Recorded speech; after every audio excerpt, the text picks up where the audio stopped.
रस्त्यावरून जाणाऱ्या नागरिकाचे आणि शाळेच्या मुलांचे इतके हाल होत होते की आमची मुलं असे चिखलातनं जाताना आम्हाला सुद्धा त्या परिस्थितीला असं वाटायचं की आम्ही काय म्हणून या रानात इकडे राहतोय. कुणाकडे होती आणि हेच म्हणजे एका बाजूने असं बोलायचं आणि एका बाजूने असं बोलायचं, हे दुमजलेत आहे. मग ती कसं वाटतंय? काल ते नुसते ह्याच्यापुरते त्यांचं वर सगळं चालतंय, खाली जनतेकडे लक्ष नाही त्यांचं. बरं. बाळराजे असो नाहीतर राजन पाटील असो नाहीतर आता भावी आमदार सुद्धा राजू खरेच असणार आहेत, एवढी अपेक्षा मी करतो. आणि तुम्ही मतदान कुणाला गेलं तुम्ही? गेल्या बारीनं आम्ही ह्याला भाजपला केलं, आता भाजपला नाही, आम्ही आता राजू खऱ्याला करणार. बर.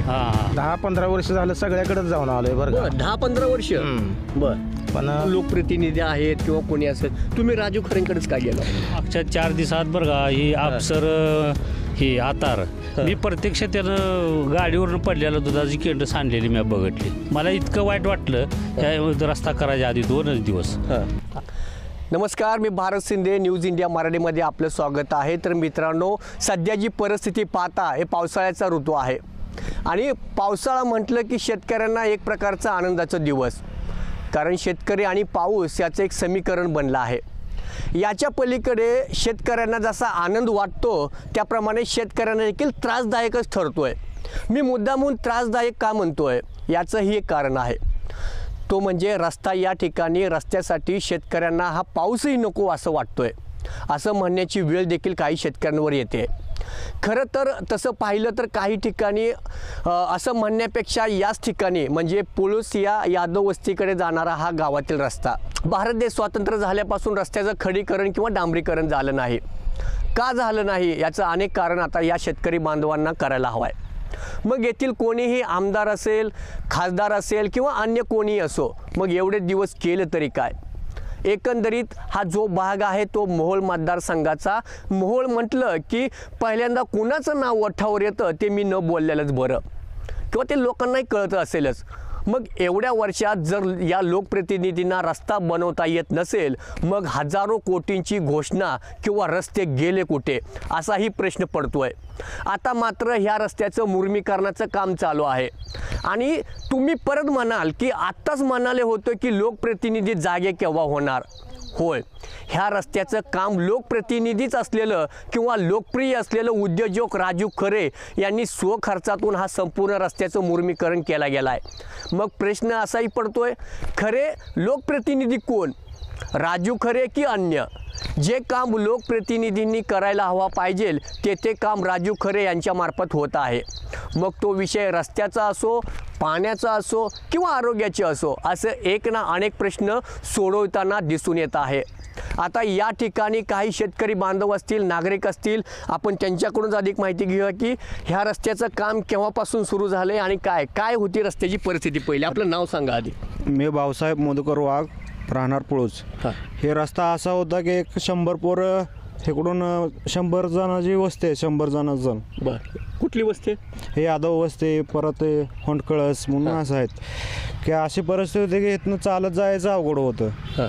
की आम्ही राजू खरेकर गेलो, त्यांना म्हटलं अशी परिस्थिती आहे, रस्ता करून द्या. तर त्यांनी लगेच एक 50 टिपर आपल्याला दिलेले आहेत. आता रस्ता चालू आहे बनवायला. मला काय म्हणायचं, तुम्ही राजू खरेंकडेच का गेलो? एक तर तसं पाहिलं तर आता लोकप्रतिनिधी आहेत किंवा कोणी असेल, तुम्ही राजू खरेंकडेच का गेलो? आता त्यांच्याकडं त्यांनीच करतात म्हणून आम्ही त्यांच्याकडे गेलो. त्यांनी लगेच मान्य केलं आम्हाला की देतो टिपर, घ्या करून रस्ता. बरं, काय वाटतं पहिला रस्ता कसा होता आणि आताची परिस्थिती काय? आता रस्ता 1 नंबर आम्ही बनवून घेतला चांगला, त्यांनी टिपर दिलेत. पहिला आम्ही जायचो पण काय कोण रिपॉसच देत नव्हतं आम्हाला. काय का भाई, नाव काय आपलं? सिकंदर आतार. बरं, आतार. ह्याच गावचे का? इथलेच. बरं, तुम्ही ह्या रस्त्याने जाता करताय का? ह्या रस्त्याने यायचं असते आमची. बरं, पहिली परिस्थिती काय होती रस्त्याची? हे रस्ता एकतर आम्ही विकत घेतलेला रस्ता आहे. बरं. हे रस्ता नव्हता, शेतकरी बांधवांनी सगळ्या शेतकरी बांधवांनी विकत घेतलेला रस्ता आहे तो. आणि जाता येता चालत सुद्धा जाता येता येत नव्हतं तिथनं. शाळेला जाणाऱ्या मुलांची ही फार हाल होत होते. मग आम्ही बऱ्याच वेळा सरपंच असू द्या, आमदार असू द्या, प्रत्येकाकडे जाऊन आलो, पण काय झालं नाही.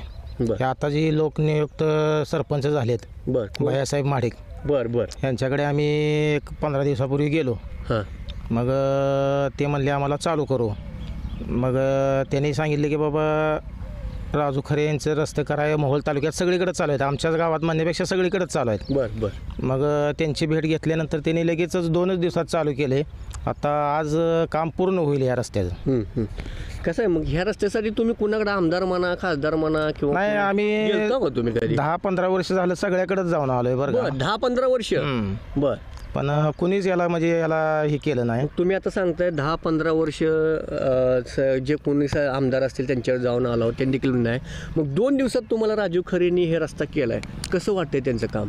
त्यांचं काम हे ताबडतोब आहे, हे आम्हाला बी बरं वाटतंय. आणि आता भावी आमदार सुद्धा राजू खरेच असणार आहेत, एवढी अपेक्षा मी करतो आणि 2 शब्द संपवतो. बर. भावी आमदार म्हणायला लागलेत की राजू खरेंना? भावी आमदार होणारच सर. या रस्त्यावरून जाणाऱ्या नागरिकाचे आणि शाळेच्या मुलांचे इतके हाल होत होते की आमची मुलं असे चिखलातनं जाताना आम्हाला सुद्धा त्या परिस्थितीला असं वाटायचं की आम्ही काय म्हणून ह्या रानात इकडे राहतोय, पण काय म्हणून आम्ही शेती करतोय. हा शेती धंदा सोडून द्यावा, गुराचा धंदा सोडून द्यावा. आज माझ्याकडे 150 ते 200 लिटर दूध आहे, पण घेऊन येताना अक्षरशः इतकी बेकार परिस्थिती होत होती की शेजार पाजारचे लोक मला म्हणायचे की साहेब भय तुम्ही धंदा करतायच कसं, तुम्ही दूध आणतायच कसं. की माझ्या गाडीचं मी पुढचं मडगाडं पाठीमागचं मडगाडं काढून देखील पाठीमागनं एक माणूस टाकलेला सेपरेट लागायचं त्याला. एवढे जे खड्डे पडायचे, एवढे जे चाकऱ्या पडायचे, एवढं चिखल असायचं, तसल्या परिस्थितीत आम्ही जे हे पूर्ण भोगले.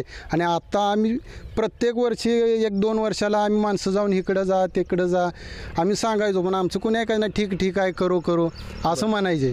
पण आज ज्यावेळेस आम्ही राजू खरे साहेबांकडे गेलो, त्यांनी लगेचच आम्हाला रिस्पॉन्स दिला आणि हे खडीकरण चालू केलं. तर आज आमच्या मनातूनच ते बसलेले आहेत. जर तुम्ही म्हणला की आम्ही ह्याला टाका त्याला टाका, हे करतो ते करतो, तर आम्हाला ते काहीच गरज नाही. आमचं ज्यांनी ऐकलं आहे आम्ही त्यांच्याकडे जाणार. हे क्लिअर आमचं म्हणजे कसं आहे, काळ्या दगडावरली रेष म्हणले तर चालेल, कारण आमचा जो होणारा त्रास आहे त्यांनी कमी केलेला आहे. मला काय म्हणायचं, तालुक्यात आता अनेक नेते आहेत, आता कोणी असेल राजू खरे आणि इतर नेत्यांची तुलना केली तर काय वाटतं तुम्हाला एकंदरीत पाहता? त्यांच्यात काय साम्य किंवा काय बदल आहे इतर नेत्यात आणि राजू खऱ्यांच्यामध्ये? कसं आहे, नागरिकांना काय पाहिजे, काय त्रास काय होतोय हे ज्यांना कळतंय त्यांनाच कळतंय. जे ऑफिसमध्ये बसून असतात किंवा खुर्चीवर बसून असतात त्यांना आपण जाऊन सांगितलं काय पटत नसतं, काय खरं वाटत नसतं. अशा व्यक्तींना आपण सांगून बी काय फरक पडत नाही. आता आम्ही सांगितलं आमच्या बंधुराजांनी की आम्ही 10-15 वर्ष झालं आहे, तर हे 15 वर्षापूर्वी आम्ही विकत घेताना सुद्धा भरपूर कष्ट घेतले. आणि त्यावेळेस आम्हाला कमीत कमी एकराला 25,000, म्हणजे साधारणतः 5 एकराचा माणूस असेल तर त्याला 25,000 एकरीनं खर्च आलता आम्हाला. 1.25 लाख 1.5 लाख प्रत्येक शेतकऱ्याला गेलेले आहेत. मग त्यावेळेस माणूस काय झालं खचून गेलं. त्यावेळेस थोडंसं आम्ही मुर्मीकरण केलं, पण नंतर आम्हाला मुर्मीकरण करणंच झालं नाही, कारण खर्चच आमच्या शेतकऱ्यांना पेलण्यासारखा नव्हता. त्यामुळे शेतकऱ्याचं आमचं ते मुरुमकरण करणं झालं नाही, हे झालं नाही. मग आम्ही राजकीय नेत्याकडे भरपूर गेलो, पण करू नंतर करू, 3 महिन्यानं करू, 2 महिन्यानं करू, असं होत होतं. नेत्यांकडे गेलतो, कुठल्या नेत्यांकडे गेलतो? हे गेलतो असं, आता कसं आहे ते सांगून बेन. ठीक आहे, आता तालुक्याचे लोकप्रतिनिधी म्हणून यशवंत माने आहे म्हणून आहेत आमदार म्हणून, त्यांच्याकडे गेलतो का कधी? होय, म्हणजे सांगून आम्ही फोटो टाकून सांगून बघितलं होतं. दरबार आहे, जनता दरबारात गेलतो कधी? नाही, जनता दरबारात नाही, आम्ही असं प्रायव्हेटमध्ये जाऊन भेटून आलेलो होतो, तर ते झालेलं नव्हतं. मग आम्ही पण कसं आहे, एकदा सांगून माणूस बघतो, प्रत्येक वेळेस सारखं जायचं म्हणजे आपलं. किती वेळा गेलतो तुम्ही? एकदा गेलतो आम्ही असं. एकदा गेलतो, पण तरी पण नाही मनावर घेतलं. नाही मनावर करू म्हणायचे ना, पण झालं नाही ना. करू म्हणण्याला आणि करण्याला फरक पडतो ना. आता हे तर लोकप्रतिनिधी राहिले बाजूला, आता राजू खरे आणि सो खर्चातून करायला लागलेत की आता. आम्ही सो खर्चातून करायला लागले तर त्यांचा आम्ही बेनिफिट त्यांना देणार आहे. त्यांचा बेनिफिट त्यांनी आता सो खर्चात केलं ना, तर आमच्या सुद्धा मनात त्यांनी आहेत. त्यांनी कधीही उभा राहू द्या, त्यांच्या पाठीमागे आम्ही राहणार. परत येतील की परत तुमच्या विरोधक कोण असेल का काय? कोणी असू द्या, विरोधक आला तर आम्हाला आमचा त्रास झालेला ज्यांनी कमी केलेला आहे त्रास आमचा, त्यांनाच आम्ही जाणणार ना, दुसऱ्याला थोडी जाणार. परत ती नोटाचे पैसे वाटते, परतच्या नोटाचा फायदा नसतो. परतच्या नोटाला कोण घेत? नाही नोटाचं. काय नागरिक आता आहेत आपल्या सोबत इकडं. काय नाव काय आपलं आजोबा? अरुण होनमाने. होनमाने.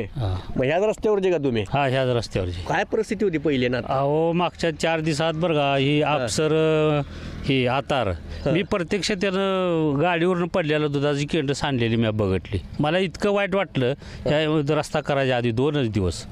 अक्षरशः तुम्हाला सांगतो गाडीवरनं केंड कोलमाडली तिथं. असं जवळजवळ 2 फूट पाणी होतं त्या रस्त्यात. मग गेला ना का तुम्ही मतदान कुणाला गेलं तुम्ही यावेळेस? गेल्या बारीनं आम्ही ह्याला भाजपला केलं. आता भाजपला नाही, आम्ही आता राजू खऱ्याला करणार. बर हां आता या प्रणितीताईला केलं चालू ह्याला चालू खासदारला गेलो भाजपला. त्याच्या आधी 5 वर्ष भाजपला केलं. आता आमचा भाजपवरून पूर्ण विश्वास मग उडला. आमदार केला काय? आमदारकीला आता राजू खरेच. बर हा मग येतील की परत तुमच्याकडे कोण काय? कोण येऊ द्या, आम्ही पैशावर मोजणारी माणसं नाही. बर मग तुम्ही आमदारकडे गेलो नव्हता का रस्त्या संदर्भात? रस्त्यासाठी गेलते आमच्या इथली लोक. बर करू होय म्हणून आश्वासन द्यायचे ना. मग ही तर म्हणतील की आता 15 वर्ष झालं रस्ता. हा 15 वर्ष नाही झाला नाही, जात होती ना. मग कसं सहन केलं तुम्ही एवढं? इलाज नाही, आता काय करायचं आता. मग ते जाऊ द्या. मला एवढं सांगायचं आहे की काल पेनूर ते तुंगत ह्या रस्त्यासाठी तालुक्याचे अनेक नेते त्या रस्त्यासाठी उद्घाटन करण्यात आलं त्या रस्त्याचं. आणि त्या रस्त्याचे उद्घाटन करत असताना बाळराजे पाटील यांनी एक विधान केलं होतं. ते विधान देखील महत्त्वाचं होतं की ही लोक सहन कशी करतात, की एवढा रस्ता खराब आहे आणि आत्तापर्यंत लोक सहन कसं करतात हे विचार करत असं एक वक्तव्य केलं होतं. की मला या माध्यमातून सांगायचं आहे की सत्ता कुणाकडे होती, किती वर्ष सत्तेचा उपयोग घेत आहे. मग त्या माध्यमातून मला सांगायचं आहे की सत्ता कुणाकडे होती आणि हेच म्हणजे एका बाजूने असं बोलायचं आणि एका बाजूने असं बोलायचं हे दुमजलेत आहे. मग ती कसं वाटतंय? काल नाही ते नुसते ह्याच्यापुरते आहे, त्यांचं वर सगळं चालतंय, खाली जनतेकडे लक्ष नाही त्यांचं. बर हां बाळराजे असो नाहीतर राजन पाटील असो नाहीतर पंढरपूरच्या मतदारसंघात येत नाही, त्यामुळे ही ती बी दुर्लक्ष करते इकडं ना. बरोबर आहे बरोबर. ते मग ते म्हणणारच की आमचं मतदान आहे काय म्हणून ती बालके ही तिकडे लक्ष देते ना मंगळवेढ्याकडे. आणि ही मोहोळ तालुक्यातली राजन पाटील म्हणते ती ही बाजू आपल्याकडे नाही म्हणते ती, त्यामुळे राजन पाटलाची बी लोक लक्ष देत नाही इकडं. म्हणजे मतदान कमी पडतंय का त्यांना? हा इकडं मतदान कमी पडते, त्यामुळे ते बी ही चौक ते तो मसोबा ही रस्ता सुद्धा बाद झालाय ना. बर हा मग आता काय ठरलंय तुम्ही? आता राजू खऱ्याशिवाय आम्ही कोण बघत नाही. इकडे किती आहेत लोक असे? इकडे जवळजवळ एक 100-150 लोक आहेत ती. बर सगळे राजू खरेच का? हा राजू, कारण त्यांनी हीच केलंय ना. 15 वर्ष कोणी इकडे लक्ष दिलं नाही. बाकीच्याला काय करायचं, जी माणूस काम करते त्यालाच आम्ही त्यांच्या पाठीशी आम्ही. बर हा बर काय नागरिक आहेत या भागातील अजून इकडे? नाव सांगा आपलं. नाव काय? युवराज ज्ञानेश्वर यादव. बर यादव. हा ह्याच रस्त्याने येजून करता? हा हा हा. काय वाटते परिस्थिती आता? आता पहिली कशी होती आणि आता काय? आता जरा बरं झालंय थोडंसं. पहिलं कसं होतं? पूर्वी अतिशय वाईट होती परिस्थिती. तुम्ही कधी आलो या रस्त्याने पहिलं? नाही, कायम इथूनच जातोय ना. बर काय कसा घडलाय प्रसंग पहिला असं पावसाळ्यात वगैरे काय? हे अतिशय वाईट आहे प्रसंग. मग आता कोणी केला रस्ता हे? आता काय खरे साहेबांनी. बर सो खर्चाने केलं म्हणते की? हा सो खर्चाने राजू खरेने हा स्वखर्चाने केलाय त्यांनी. मग इतर लोकप्रतिनिधी आहेत, आमदार आहेत, काय नाही 40 वर्ष झाले काय नाही. बर हा काय म्हणजे ग्रामपंचायतचं लक्ष नाही कुठलं काय गेलता नाही. का तुम्ही? होय होय होय. मग काय म्हणणार त्यांचं काय करू बघू असलं सगळं. हा नाव सांग मला काय तुझं? पृथ्वीराज लिंगादेव यादव. यादव. काय परिस्थिती आहे आता? कसं ट्रॅक्टर आला या इकडे? आता आलाय, पहिला येत नव्हता. ट्रॅक्टर पण येत नव्हता का? नाही. बर काय करतो तू आता? मी शाळा कितवीला आहेस? 10वीला. 10वीला. बर काय वाटतंय शाळेतनं पहिलं कधी शाळा बुडली आहे कधी इकडे जाता येत? पहिली शाळा बुडवत होतो आम्ही, रस्ता नव्हता तेव्हा. आता नाही. आता नाही. बर कुणी केला रस्ता? राजीव खरे. बर सो खर्चातून केला त्यांनी रस्ता? हां बर